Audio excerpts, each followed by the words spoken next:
랭아!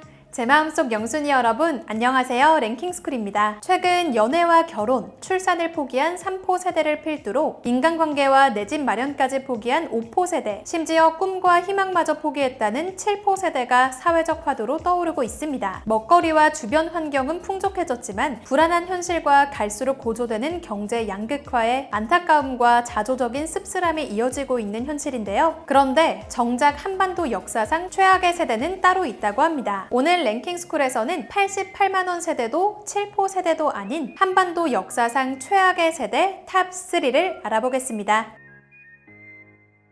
탑3 1580년대생 밀레니엄 세대는 타인과의 치열한 경쟁을 넘어 이제는 고도화된 인공지능 AI와 일자리를 두고 대결해야 할지 모른다는 추측이 제기되고 있죠. 그러나 1580년대 조선에서 태어난 우리 선조들은 차원이 다른 피 터지는 전쟁으로 일생을 시달렸다고 합니다. 평생을 거듭하여 진행된 국내외 전쟁 때문인데요. 1580년대생의 인생의 가장 찬란한 시기라 할 수 있는 10대, 20대 청년기에는 임진왜란이 발발, 전쟁의 주 무대였던 조선에서 제주도를 제외한 거의 모든 국토가 초토화되기에 이르렀죠. 임진왜란 때 조선의 전시 병력 운용 체제는 전시 상황에 중앙정부에서 사령관이 전장에 투입되면 전장에 가까운 농민들이 무기를 갖추고 정해진 장소, 정해진 시간에 모여 전쟁을 치르는 예비군 제도와 비슷했는데요. 따라서 당시 1580년대생들은 어린 나이에도 전시 병력에 동원돼 왜구와 맞서 싸워야 하는 상황에 놓였다고 합니다. 게다가 조선은 임진왜란의 여파로 경제적으로 많은 피해를 입게 되면서 국력의 쇠퇴를 피하기 어려웠고, 이에 가장 활발한 경제 활동을 펼쳐야 했던 청년기 1580년대생들은 전후의 참상으로 큰 빈곤에 시달렸다고 하죠. 1580년대생들이 겨우 전쟁으로 인한 피해를 회복하고 일상으로 돌아가기 시작할 30대가 된 무렵, 이번에는 명나라와 후금이 벌인 사르후 전투가 벌어지며 당시의 명나라의 요청으로 조선군도 파병돼야 했는데요. 비슷한 시기 국내 정세의 잡음도 만만치 않았다고 하네요. 1624년에는 인조왕 정권 수립 2년 만에 인조 반정 공신들이 이괄을 주축으로 대규모 반란을 일으킨 이괄의 난이 발생, 우리 역사상 처음으로 반군이 수도 한양을 점령하는 반란 전쟁이 일어난 것인데요. 비록 약 3개월간 짧게 진행된 봉기지만 관군 3만여 명이 투입된 규모로 보아 황주, 마탄, 안령 등 당시 전투가 벌어진 도시 내 백성들의 피해는 상당했을 것으로 추측됩니다. 10대부터 30대까지 바람잘 날 없는 전쟁의 나날을 보낸 1580년대생, 40대 이후 중년의 삶은 괜찮았을까요? 애석하게도 이괄의 난이 종료된 지 3년여 후인 1627년, 만주에 본거를 둔 후금의 침입으로 조선과 후금 사이의 싸움 정묘호란이 발생하며 1580년대생들은 또 한 번 전쟁의 한가운데 내몰리게 됐습니다. 당시 후금은 광해군 폐위 문제를 구실로 쳐들어왔다가 조선과 협상을 벌인 뒤 다행히 형제의 관계를 맺고 일단락되는 듯 했지만, 전쟁 종료 후 9년 뒤 조선에서 무려 10만여 명의 병력이 투입된 병자호란이 발발, 그간 숱한 전쟁을 거치며 정권이 불안정한 상황에서 조선은 크게 패하게 됐죠. 그 충격과 영향은 임진왜란 못지않게 조선에 큰 타격을 입혔으니 당대의 핵심 세대였던 1580년대생들의 피해도 엄청났겠죠. 말 그대로 일생을 전쟁에 시달린 1580년대생들의 생애를 살펴보니 꿈을 이루기는커녕 죽음의 위협 앞에서 얼마나 큰 무력감을 느꼈을지 가히 상상조차 되지 않네요.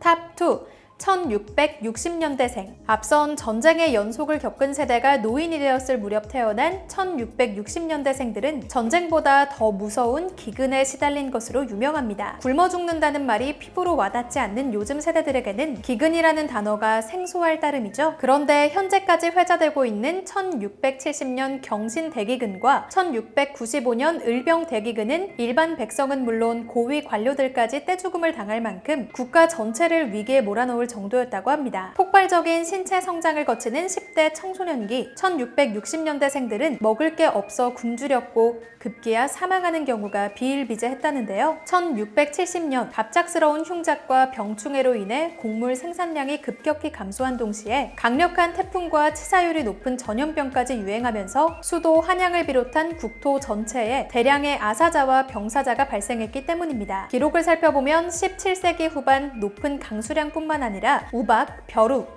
가뭄, 때 아닌 눈이나 태풍, 지진 등의 자연재해가 가장 심하게 나타났다고 하네요. 그야말로 식량 생산에 악영향을 끼칠 수 있는 모든 자연현상이 동시에 일어난 초유의 사태, 거기다 전염병까지 겹쳤으니 아사하는 사람은 수천, 수만 단위로 보고됐고 어딜 가든 굶어 죽은 시체가 거리를 가득 메울 정도였다고 하는데요. 병자호란이 끝난 지 30년도 채 지나지 않은 시기라 이러한 국가적 위기에 나라가 제대로 대처할 리 만무했고 정치적 혼란까지 가중돼 경신 대기근 발생 3년 뒤에는 서인과 남인이 충돌하는 2차 예송 논쟁까지 발생하기도 했죠. 심지어 기록에 따르면 앞서 발생한 양난을 겪고 경신 대기근까지 살아있던 일부 노인들이 차라리 전쟁을 겪었던 시대가 나았다고 말할 정도의 참혹함이 이어졌다고 하는데요. 조선 팔도의 모든 백성들이 2년이 넘는 시간 동안 전국적인 기아에 시달려야 했으니 일부 식인 사례까지 보고될 정도였지만 조선시대 국왕의 비서기관인 승정원에서는 굶주림이 너무 절박해 일어난 일이라고 별다른 조치를 취하지 않을 정도였다고 합니다. 요즘 세대들이 칭하는 헬 조선의 현실판이 1660년대생들에게 실제로 벌어졌다고 해도 과언이 아닌데요. 10대 시절을 죽음의 문턱까지 다다른 심각한 배고픔으로 보내야 했을 1660년대생들은 30대에 또다시 한반도 역사상 역대급 기근을 마주하게 됩니다. 바로 을병대기근인데요. 지구기온이 1도가량 떨어지는 소빙기로 접어든 시점에서 시작된 을병대기근은 경신대기근과 마찬가지로 곡물 생산 과정에서 큰 피해를 입히는 이상기후 현상이 연이어 발생하며 악화됐습니다. 당시 추정되는 조선의 전체 인구 1600만 명 중 을병대기근으로 사망한 인구가 무려 400만 명, 전체 인구의 4분의 1이 배고픔을 참다 못해 희생됐고 당시 상황을 견디다 못한 숙종이 결국 치욕을 무릅쓰고 청나라에 곡식 지원을 요청했을 정도라고 하네요. 차라리 분노할 실체라도 있었다면 좀 나았을까요? 눈에 보이지 않아 맞서 싸울 수도 없는 굶주림에 수십, 수백만 명이 사망한 처참했던 당시 상황을 알고 나니 안타까울 따름입니다. 탑 1.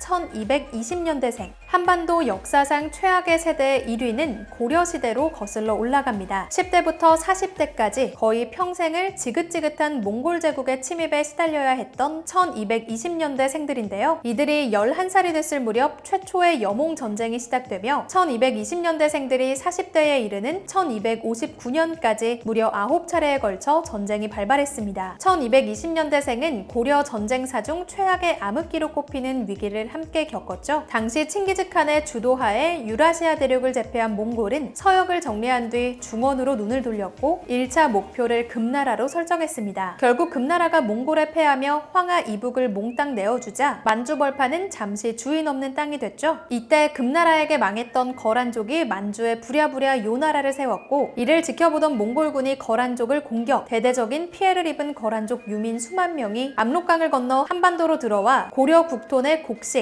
가축 등을 닥치는 대로 약탈하기 시작했다고 합니다. 당시 무능력했던 고려는 이를 제대로 막아내지 못했고 몽골군의 힘을 빌려 겨우 소탕했는데요. 이를 계기로 고려에 불합리한 살해금을 요구한 몽골. 이 와중에 고려에 들어온 몽골 사신이 살해되는 사건이 발생하며 양국 간의 관계는 점차 험악해졌고 결국 국교가 단절되며 몽골의 침략이 시작된 것이었죠. 점령지를 남김없이 불사지르고 피정복민을 무참히 학살하는 몽골 기병대의 잔인함은 고려를 짓밟았는데요. 당시에 10살 넘은 남자아이들을 이유도 없이 죽이는가 하면 여자와 아이들을 닥치는 대로 끌고 가는 등 몽골군의 침입으로 인해 고려는 상당한 수준의 인명 손실과 전 국토가 유린당하는 참담한 피해를 입어야 했습니다. 그렇게 1차 침입을 겪은 뒤 당시 고려의 권력자 최후 등 주요 권신들은 수도를 강화도로 옮기는 강화 천도를 강행하기에 이르렀는데요. 도성의 백성들까지 전부 강화도로 떠난 1232년 고려가 몰래 강행한 천도 사실을 알게 된 몽골이 기병 10,000명을 이끌고 또다시 고려를 침략했죠. 하지만 당시 고려 정규군은 강화도 섬에 틀어박혀 나올 생각을 하지 않았다고 합니다. 결국 나라의 보호 없이 백성들이 자발적으로 의병을 조직해서 몽골군에 대항하는 어처구니 없는 상황이 펼쳐진 것이죠. 심지어 백성들 스스로 영토를 지키는 동안 8만 대장경을 만들고 있었다고 하니 어처구니가 없는데요. 이렇게 침입과 휴전을 무려 9차례나 반복한 몽골과 고려의 백성들. 1258년 전쟁을 고집하던 고려 무신정권의 수장 최이가 암살되면서 고려는 몽골의 모든 요구 조건을 받아들이기로 하고 항복하게 됩니다. 드디어 1220년대생들이 무려 30년 넘게 고통을 받은 기나긴 여몽전쟁이 막을 내리죠. 바깥에서는 몽골군에, 내부에서는 강화도에 주둔하는 무신정권의 무릉도원을 위해 희생과 고통을 감수해야 했던 1220년대생들, 그야말로 전 국토가 탈탈 털리는 상황에서 더 나은 미래를 희망하는 꿈조차 꿀 수